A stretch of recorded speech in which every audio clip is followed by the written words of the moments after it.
Welcome to Birken live stream once more. This is a slightly different time than normal. We're at 4 o'clock Pacific time. I'm Ajahn Sona, and I'm here to answer some questions.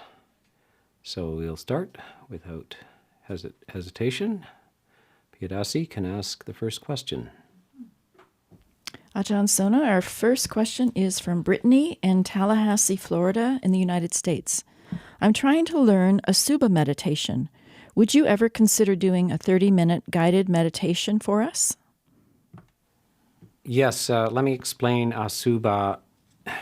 The word Subha is beautiful, and the word Asubha is not beautiful. It could either be neutral or unpleasant, repulsive even. And some of you may be wondering why we would want to meditate on something that's repulsive or even neutral. And the reason why is this is especially for monastics, monks and nuns who've left the world and gone off to live apart from what is normally considered desirable. So the objects of human desire are numerous. We like food, we like beautiful objects, we like beautiful people, etc. And one needs to deflate these objects as desirable. And we need to have some strategy for this in order to them not to preoccupy us. So in ordinary human life, people spend a lot of time thinking, imagining, remembering, desiring things, sensuous experiences, and other people. And so we have to see the other side of these things that are supposed to be so desirable. And when you look into it, everything that is considered desirable is, when taken apart and analyzed, is merely matter. And sometimes when we look below the surface, especially say of the human body, what was at first very appealing turns out to be something that is either neutral or repulsive. So this is called Asubha meditation. And I have given some of these meditations. One of the things that one can think about in human bodies is that they eventually die and decompose. And then, of course, the corpse is not only repulsive, some people are even scared of the dead body. But even while it's alive,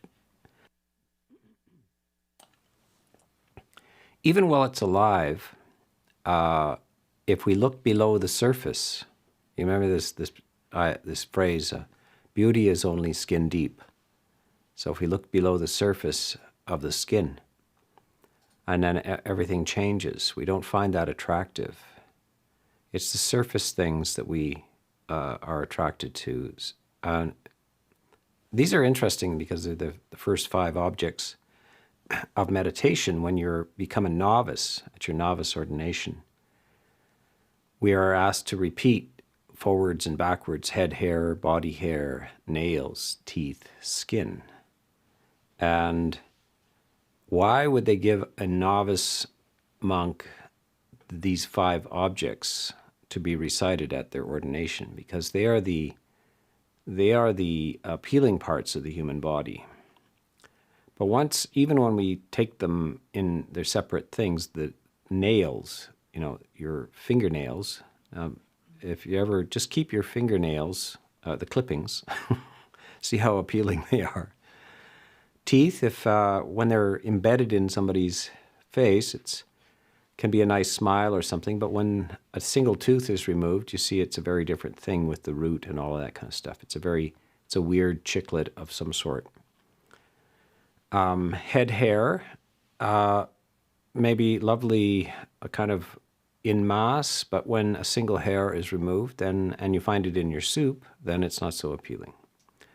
So that and skin, the surface of the skin is sometimes we're attracted to that, but when on closer examination we see that it's a kind of a sieve where it's continuously emitting perspiration and so forth. So this is the way we do it to talk down our attachments, our desires, because desires are a fetter, they trap you.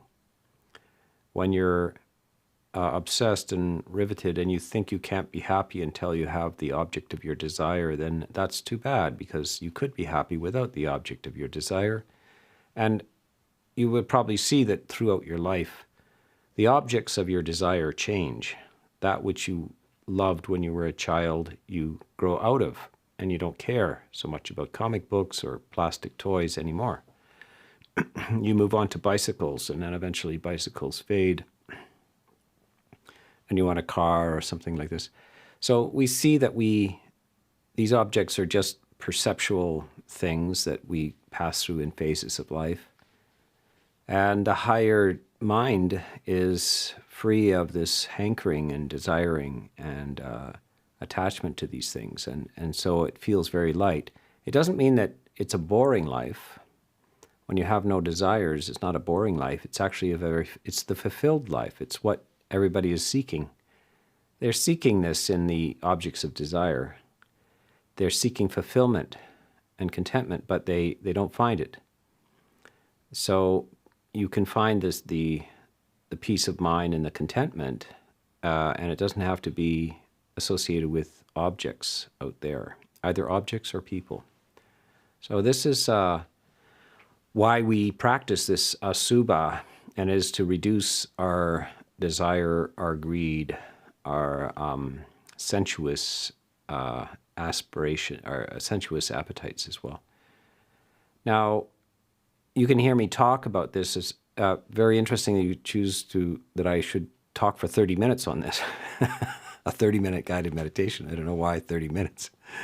By the way, in the time of the Buddha, there were no watches, so I don't know. He wouldn't know what you were talking about with 30 minutes. But you can hear a little discussion of this in my talks on the 4 foundations of mindfulness. There's a whole retreat on YouTube, the channel. And I talk about three talks on the body, the nature of the body. So that's a little help. And I also have published a book, which is mostly photos of the stages of decomposition of a corpse. It's a little jarring for people to know that monks are asked by the Buddha to go to graveyards and just contemplate the dead body as it decomposes.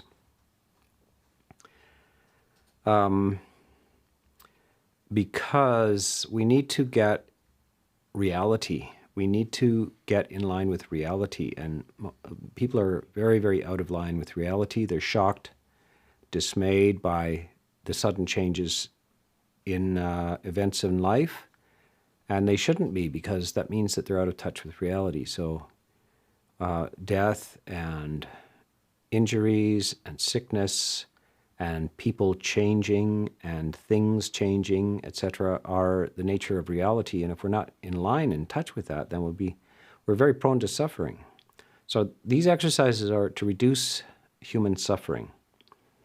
And the farther you can go with this, the less you will suffer, the lighter your state of being will be.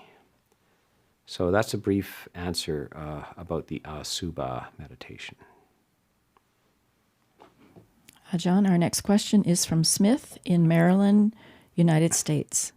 Can you address the fear or hesitancy involved in going deeper into meditation?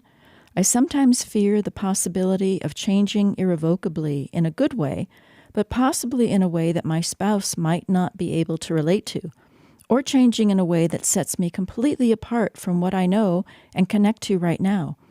Is it true this is ultimately a journey that one cannot take and at the same time remain so intimately connected to a spouse or loved one? Is this sense that things could change in a big way if I go deeper just good intuition and, frankly, a truth I do not want to see? Yes, very well said. This is exactly why people are hesitant to meditate and to go into the mind.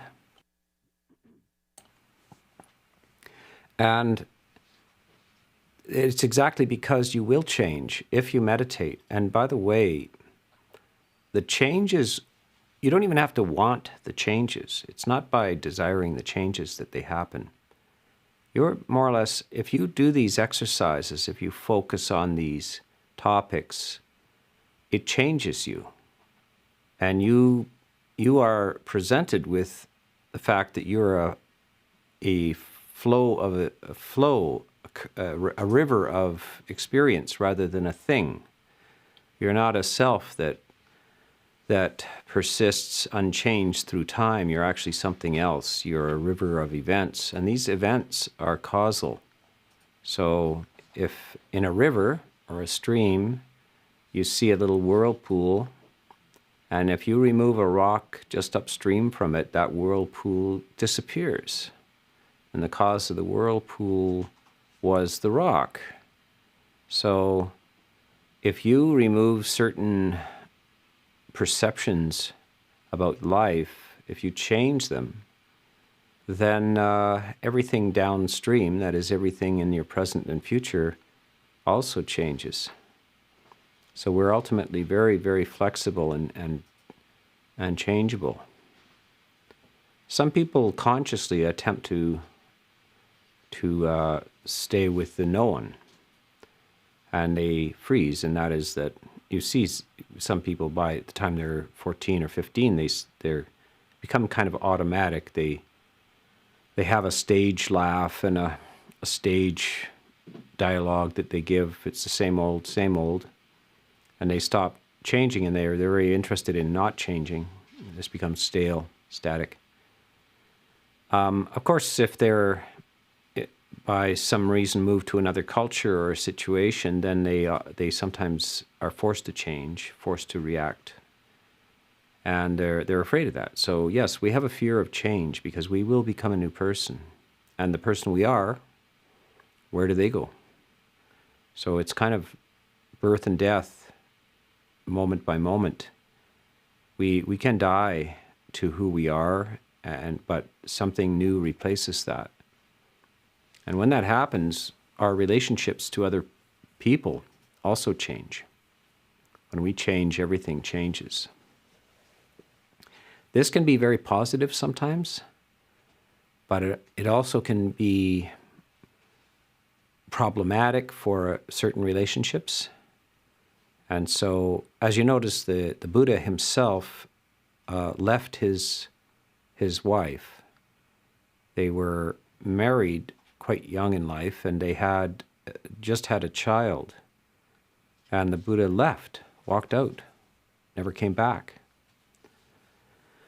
So whatever was going on with him, and it was reflections on the vanity of life, the problems of illness, aging, death, loss, this was playing on his mind the reality of this and what is the point of existence. This is what he was thinking about. So this is the spiritual question. What's the point of this life? Is there something we should be doing? A way we should be seeing it? And we need to get on with that before we die. So this obviously broke up his relationship. And I can say that lots of people recount this, that as they meditate and reflect on these, they move away from the general language of society. And so a few couples are fortunate. They're both practitioners, and they're both eager to practice Dhamma and move on with it. And then there's the more common version where one is a practitioner and the other one isn't.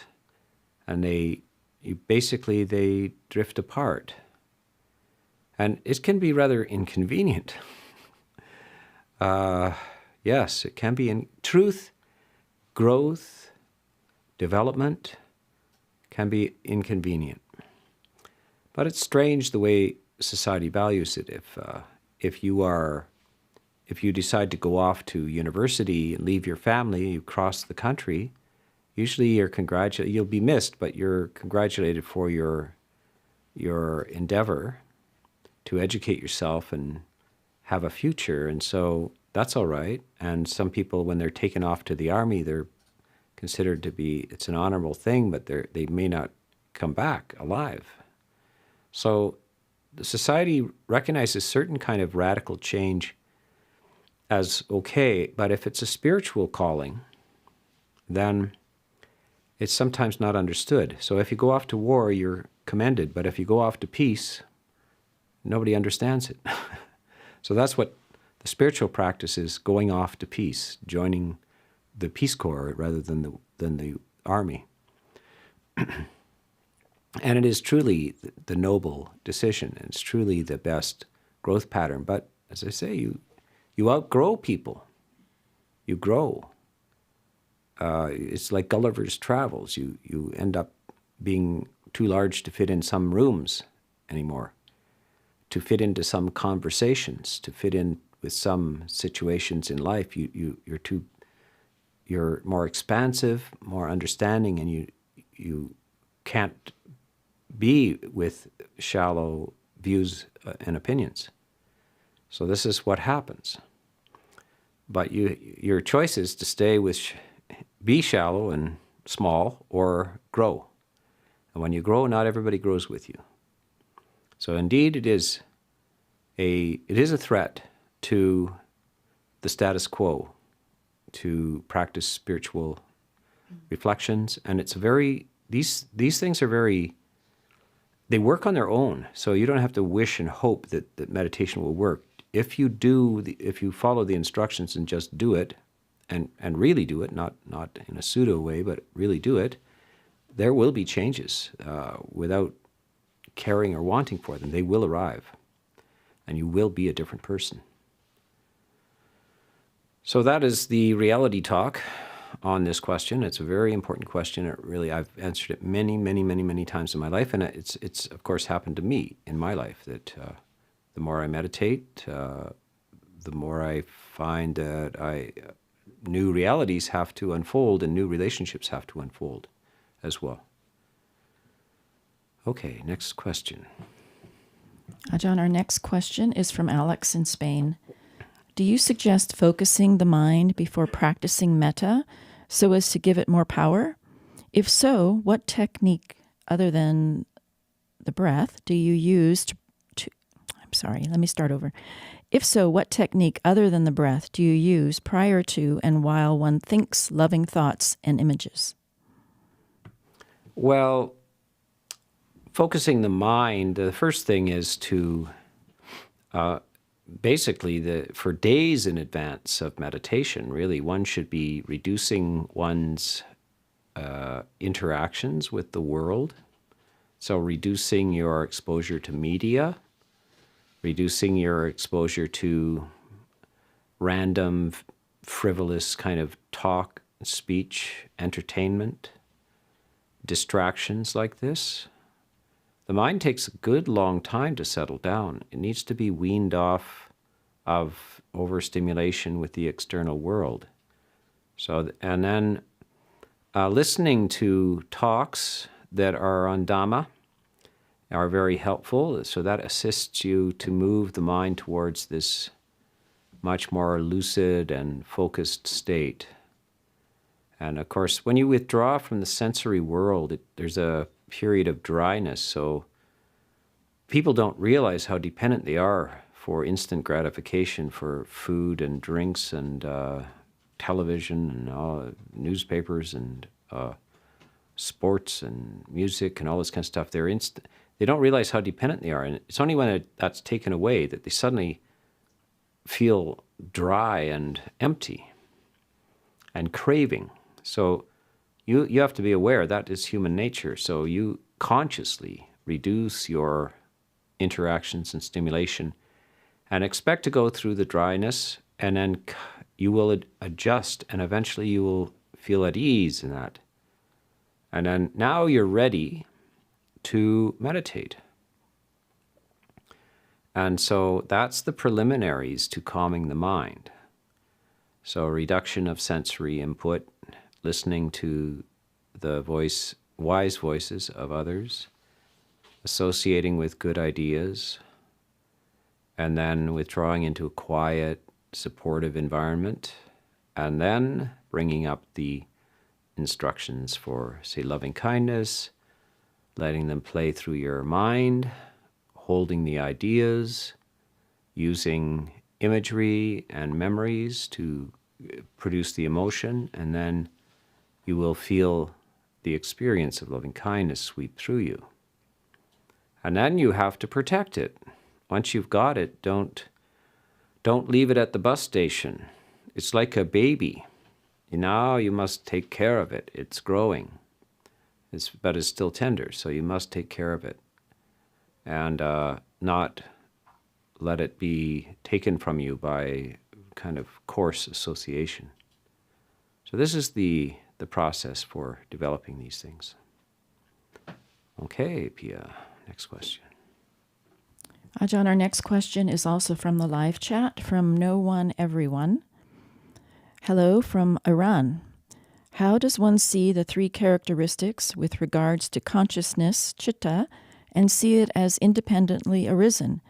It is a bit trickier than the other aggregates. Anumodana. Well, hello, Iran.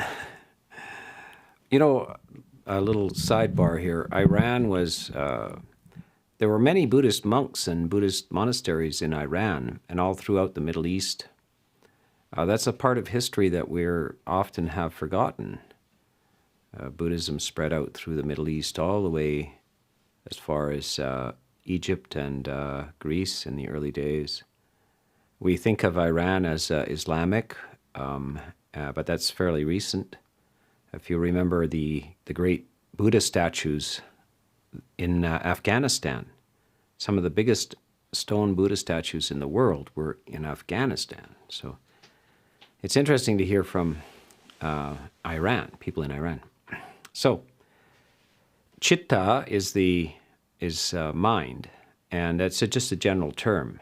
There are various more precise terms, vijnana and sanya. Sanya is perception, vijnana is consciousness, and so these are, Citta is just a general term for the mind.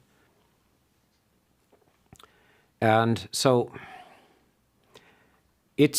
you're asking about the three characteristics which are in Pali, anicca, dukkha, anatta. Anicca is impermanence. Dukkha is stress or unsatisfactoriness, or sometimes explicitly painful. It's the word for pain or grief, sorrow, problematic. And anatta is the most difficult of these. Anatta is without substance, without a core, without a self. And so the mind actually is easier than the body to see. It has no substance to it. If you ask, so the Buddha said, if you ask a normal sort of unintellectual type of person, who are you? They will usually point to their body, say, this is me.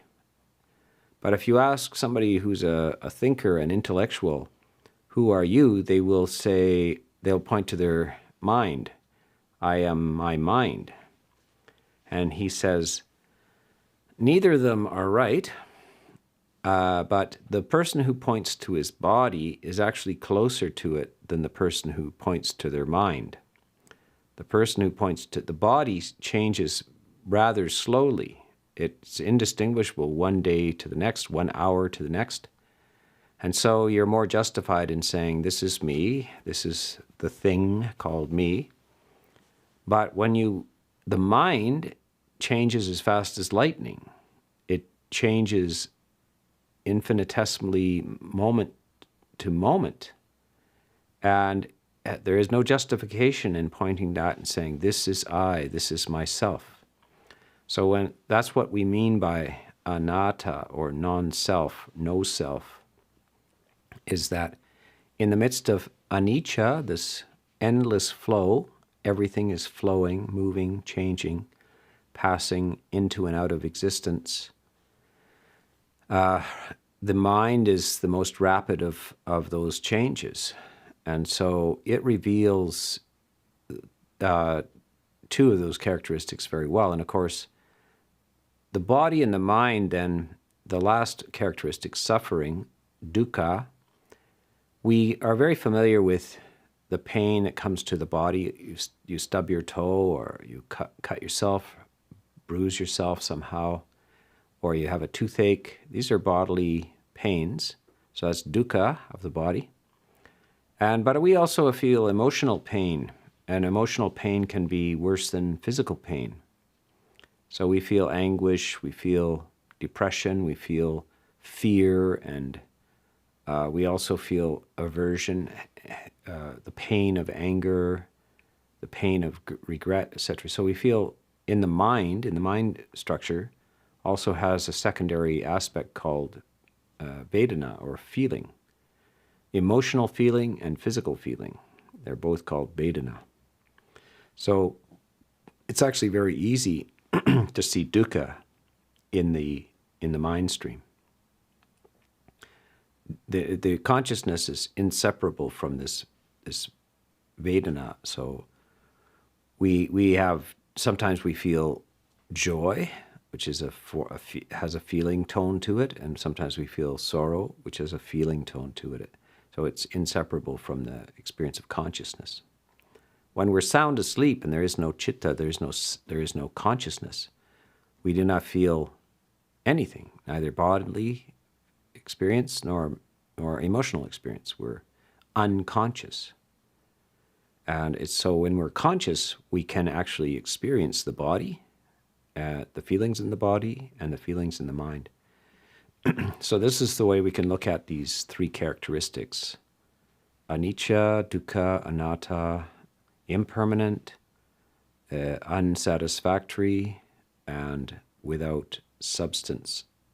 Now, anatta is sometimes talked about as no self, atta being the word for self, or soul, essential soul. So the Buddha is disputing this idea, which is found in most religions, of an essential soul, an unchanging soul that travels through time, is immortal and unchanging. The Buddha said, I cannot find anything relating to that. So it's a process. So that's how we see it within the mind stream, the citta. Yeah. So that's a fairly complex question and a complex answer, but we have quite an audience for these questions and answers, and some of you are very long-time practitioners of Buddhism, and you will immediately understand what I've been saying.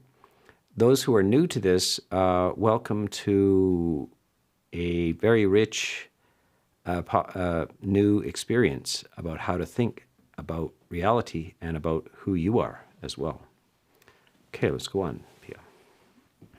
Ajahn, our next question is from the live feed from Sud S. from the United States. How can one free themselves of papanca, or constant ruminations of the mind? Yes, papanca is another Pali word, and you can think about it as vines growing over a tree.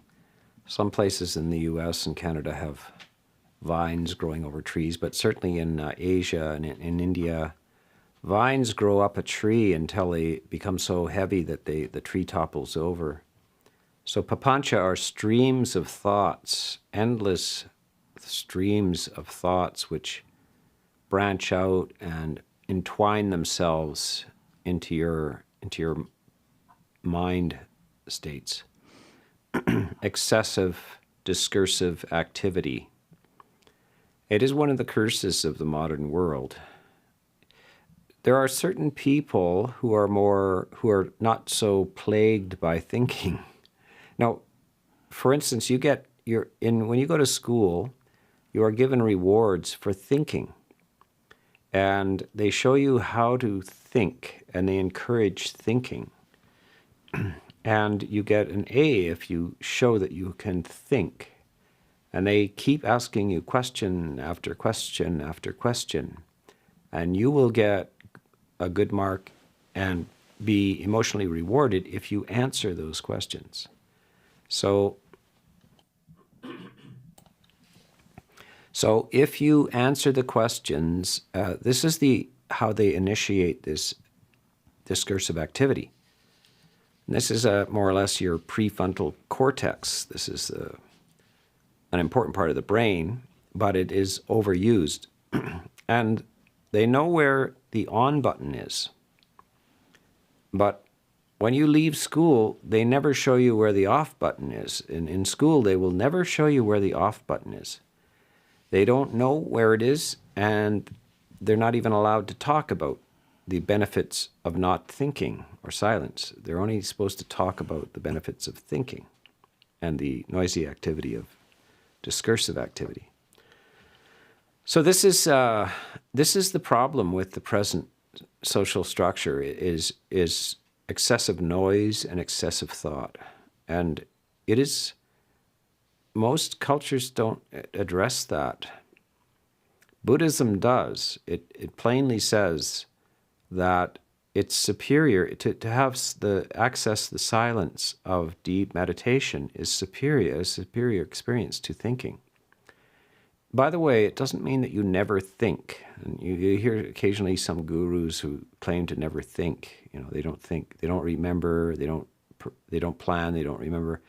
The Buddha was excellent at planning and excellent, maybe the Guinness Book of Records for memories. He's remembering not only this life, but into numerous past lives. So memory and imagination are not your enemies. It's only when when you know no alternative to this. So to find an alternative, a silence which is beautiful, welcoming, timeless, joyful, refreshing. So this is what the alternative to excessive discursive activity, papanca, is. You also get, you can endlessly take up philosophy or any of the sophisticated thinking process, and you just end up in the endless, eternal kind of thought of critiques of theories. And it never seems to resolve itself. There's no final resolution to it. But Buddhism is aiming for a resolution to an experience of peace here and now that is a direct experience, not just taken on the word of another about some religious idea. It is the experience of this silence, the restorative, refreshing silence of the mind. And so this is the cultivation of samadhi, the eighth factor of the Eightfold Path. So in order to do that, we need specific topics which allow us to reduce the papanca, the excessive thinking. And these are such topics as the breath, and the breath particularly. So breath meditation, just the feeling of air coming in through the nasal passage. You locate your mind at some point in the nasal passage, and you just stay there and experience the breeze coming into your body and the breeze leaving your body, the air element. Air is very neutral. There's nothing to think about. What is there to think about? Breathing. It's very neutral, very low resolution, no stimulus to it. And that, because it's like that, the mind has to focus very strongly on it. And most people cannot do it, so most people can't stay with the mere experience of breathing. But if you practice this and stay with it, you will find out that that's the way to overcome excessive, discursive thinking activity, the endless chatter of the mind, the endless wandering of the mind can be tamed through this practice of breath meditation. There are other types of meditation that help. Loving kindness is one of them as well. And these are called Jhana type meditations. They profit the mind greatly. they restore the mind, they improve mental health, emotional stability, all kinds of things. Quite a radically different than what the culture, any educational structure in the culture knows or teaches. And this is something discovered and practiced and propagated by the Buddha, and has been lost over time, but is still available in terms of the teachings, and is still available. If you are serious about it, you will need to listen carefully to many talks, practice it, spending much time with it, and arranging your circumstances so that you can cultivate this. But the results will be worth it in the end, yes. So that's briefly about papanca. Next question, Pia. Ajahn, our next question is from Stacy from Santa Monica, California, in the United States. I've heard practitioners and even monastic teachers refer to right intention as right attitude. How do you make that connection? Would you also suggest that right intention means having the correct attitude? Right intention is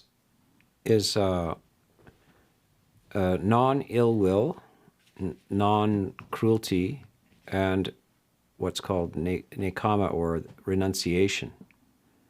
So these are the three right intentions.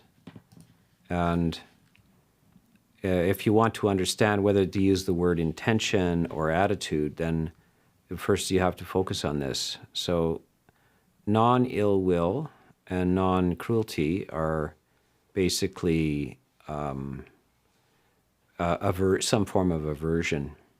And renunciation is the absence of greed. So the absence of hatred and greed. And now you have the right intention.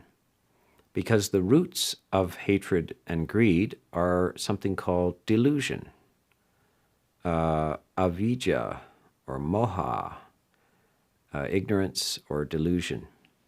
And so Buddhism is quite often summarized as the problem is greed, hatred, and delusion. And the solution is generosity, kindness, and clarity. Or in another way, we could put it as non-greed, non-hatred, and non-delusion. So right intention primarily summarizes up to them non-greed and non-hatred. That's right intention. The more we are aware of and practice the restraint of non-greed and non-hatred, the more that reduces our delusions. Delusion is a form of three things. It's a form of lack of information, misinformation, and disinformation. This is what creates our fog of ignorance. We have wrong ideas about ourselves and others and attitudes and so forth. And if we allow greed and anger to flow through us, it will increase our ignorance. It will increase our delusions. And if we can spot the greed and the anger and prevent them from happening, our fundamental attitudes about the world will change. We will become less ignorant and more enlightened. And this is the essence of Buddhism. So that's right intention is a factor of the Eightfold Path. And that's all that it is a very brief summary of this, is to reduce, if you understand what's being said about why you suffer, how you suffer, unnecessary suffering, how it arises, then you will realize your intentions will change. You will see how you create your own sufferings, how people create their own sufferings because of their relationship to reality, and that anger and greed are heavily distorted perceptions about reality, and that if you change those, the suffering will reduce. Your primary suffering will reduce. Okay, next question, Pia. Ajahn, our next question is from the live chat from Christina in New York City. Thank you, Ajahn Sona. How am I supposed to know if I reached the first jhana? Well, I would look at the emotion. So let me explain. The first jhana is something which is contained in the eighth factor of the Eightfold Path. The Eightfold Path is a beautiful summary of the teachings, the essential teachings of the Buddha and what the Dhamma or Dharma. It is the path to the end of suffering. So the eighth factor is where the mind and the emotional structure is experiencing some very positive emotions. Joy and ease and so forth is starting to arise in the heart, in the emotional structure. And that's the essence of the first jhana. So within this eighth factor, this samadhi, this right concentration, not concentration, but right serenity, the balanced, serene, joyful, serenity and joy mind. So joy and ease, both of the emotional structure and of the body are the signs that the first jhana is there. But it's only if those emotions arise when it's not arising from the world around you. It's not because of a beautiful sunset or some lovely music. It's because it's in a state of just being. You're withdrawn from the sight, sounds, smells, tastes, touches of the world. You're not paying attention to those.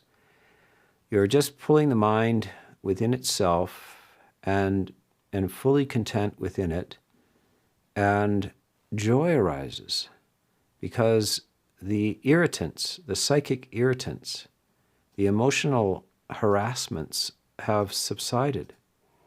And when these things subside, the mind naturally becomes joyful. You see this even in a baby. When they have wet diapers or they haven't been fed or they're uncomfortable, they are in distress.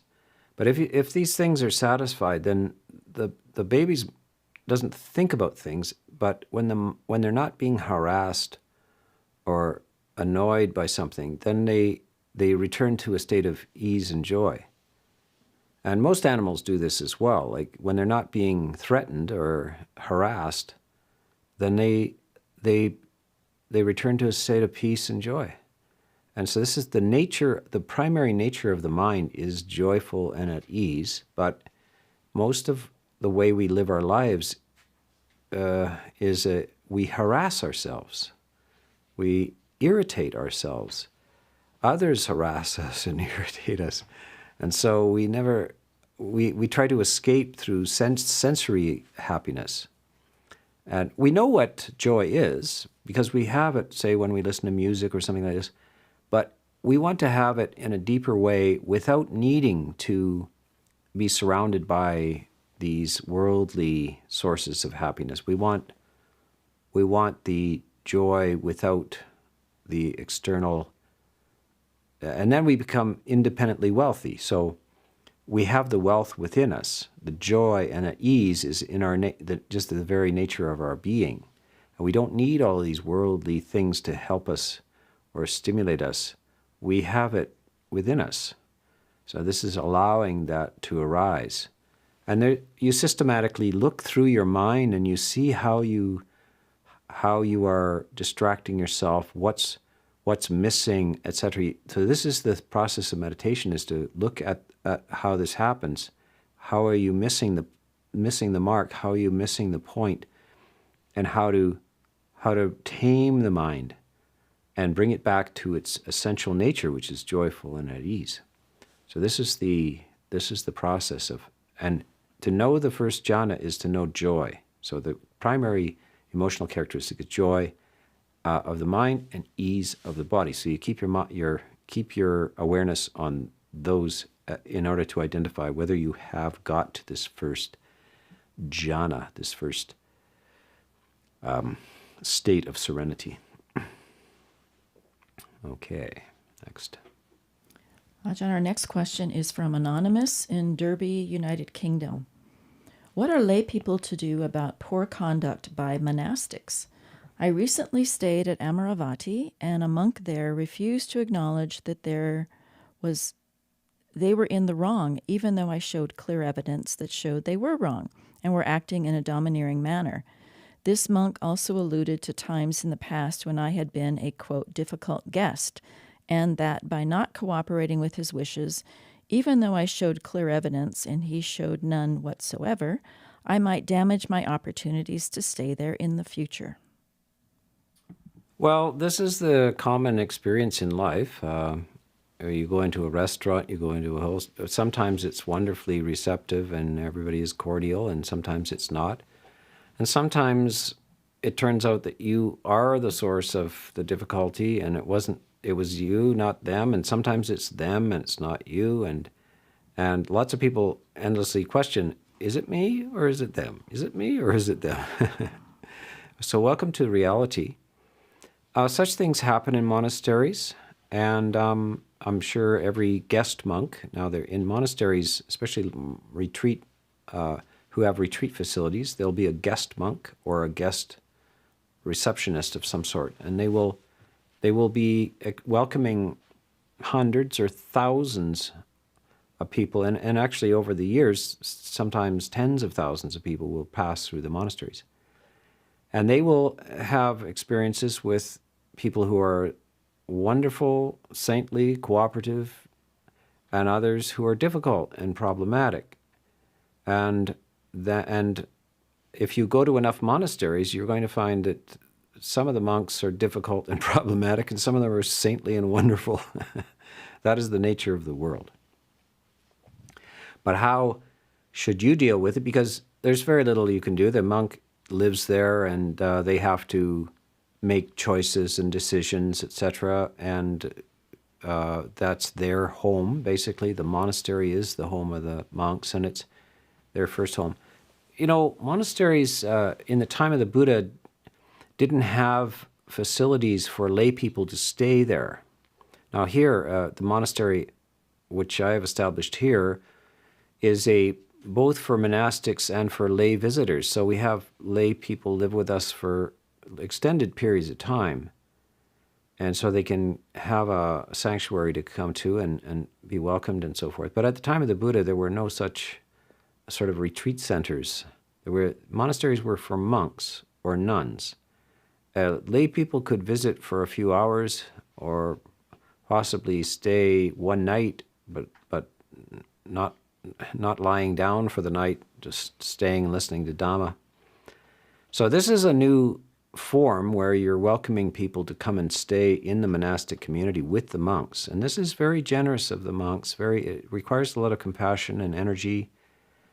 And remember, monks don't have livelihoods. They have no, they can't make money or keep money or buy or sell things. So it's a very weird and difficult thing to start a monastery, which can cost millions of dollars to develop. How do you do this? It's all by charity. It's all by freely given gifts. And if the gifts are given, then it happens. And if they're not given, it doesn't happen. So this is quite an endeavor on the part of the monastics. I think Amaravati is a very large and very important monastery and retreat center in Europe. It's in England. And the monks have done a marvelous job over the last 40 years. And you have to appreciate that it's not a hotel. It's a place where people coming raw off the streets somehow have to flow and conform to a trained monastic structure, and that's no easy thing to do, either for the layperson or for the monastic community. So we have to acknowledge it's a tricky bit of business. It's not a resort. It's not a hotel. It is the monks' true home. The lay people, it is not their home. They're visitors to it. And so that's the right attitude to have. And to be willing to listen and conform. Now, the reality is, so how do you deal with your sense that it was not appropriately done? That's your training process. You have to deal with that. You'll run into those kind of situations. Everybody does from time to time. So you should imagine that that monk is the Buddha. The Buddha just playing with you, just testing you, poking you a little bit. See how if you can be serene when everything is not going your way, if you can accept it. So this will happen to monks as well. The lay people won't be nice to them and so forth, and other monks won't be nice to them. So it's best to imagine it's the Buddha just testing you. This is the way. See if you can pass the test. Don't be fooled. It's just the Buddha talking to you. Seeing how you do with when you're not treated cordially, if you're insulted a little bit, can you be free in the midst of this? That's a worthwhile freedom to have. So that's how you should to strategize about this. Okay, next question. Yeah. Ajahn, our next question is from the live chat from Jayant. Dear Ajahn, would it be possible to explain the relationship between metta and fearlessness? Thank you. Yes. So loving kindness is, if it's truly developed, is pretty well exclusively not without fear. And the essence of loving kindness is safety, the feeling of safety. So that's what a baby has if they're with their mother, and the mother has loving kindness for them. This allows them to feel safe. They trust their mother. They go to sleep in their arms. They don't think, maybe she'll drop me. Maybe I won't get fed or anything like this. So it's trust and safety. And that's the essence of loving kindness. Everybody wants this feeling of safety. Nobody likes to be disliked or have violence directed towards them, to feel at the mercy of possible violence or anything like this towards them. So safety is the opposite. Loving kindness and safety are almost identical. So this is what the absence of fear is. Now there's two kinds of absence of fear. One is called courage, and the other one is called fearlessness. So courage is holding down the fear. And that's sometimes you need to do that. Soldiers and so forth, they have to hold down the fear. They're all usually will admit that they're in fear in the midst of bullets whizzing around and so forth. But they have to push it down. So that's courage. But there's another stage beyond that where there's no need to push any fear down. There's no fear. And that's fearlessness. So in loving kindness, true loving kindness, there is no fear. And even at the edge of death. And so this is one of the benefits of loving kindness is one dies without confusion, without fear. And so this is why we want to cultivate loving kindness deeply, is that it takes you out of yourself. It somehow gives you a sense of non-mortality, partly because there's a reduction of the sense of self. The characteristic of loving kindness is selflessness. So you enjoy sharing. You include others as yourself. You see yourself in others. You see others in yourself.